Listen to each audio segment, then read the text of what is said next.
Let's start the video by knowing more about the new Benelli's Parallel Twin TRK800 2023. Benelli's Parallel Twin TRK800 has been a long time coming, and it's still going to be nearly a year before it reaches showrooms, but the firm has finally unveiled the machine at the EICMA show in Milan.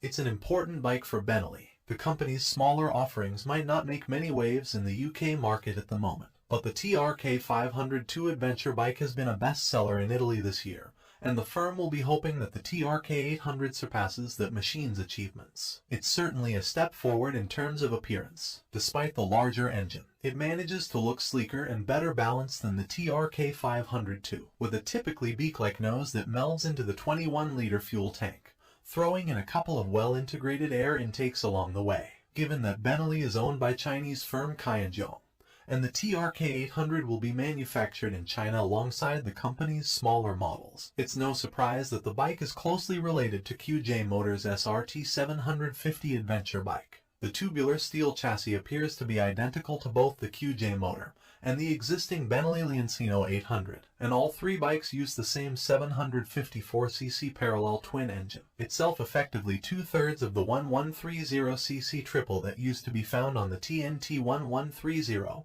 and Trek 1130 models. Power peaks at 76, 2 bhp and 8,500 revolutions per minute, with 49 lb-ft of torque at 6,500 revolutions per minute, figures that put the Benelli very close to Yamaha's Tenor 700 in terms of performance. QJ Motor version of the bike. Back in June last year, Benelli was keen to distance its TRK800 from the all-Chinese offering.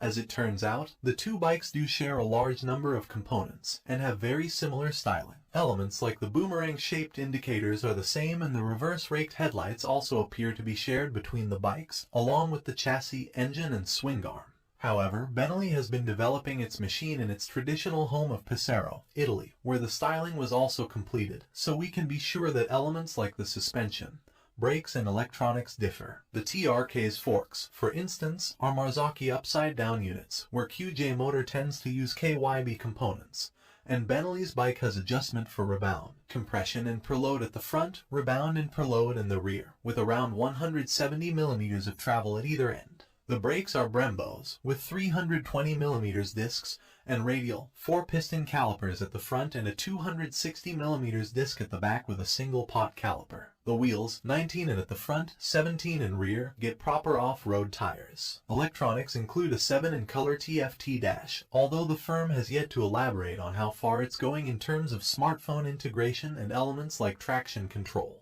The other thing that remains in question is the price. Benelli's TRK500 has a commanding lead in Italy's motorcycle sales charts this year, romping ahead of even the usually dominant BMW R1250 GS, largely thanks to a temptingly low price. If Benelli can achieve a similarly attractive combination of cost and equipment for the TRK800, it could be a bike that breaks down some of the barriers that currently prevents the TRK500 from repeating its Italian market success elsewhere. We'll have to wait a while to find out, as Benelli says the bike won't be on sale until the second half of 2022, with prices to be determined nearer than on sale date. The TRK800 carries a familiar yet evolved version of the TRK500 2-seconds design with more rounded surfaces and smoother proportions. The shape of the 22-liter fuel tank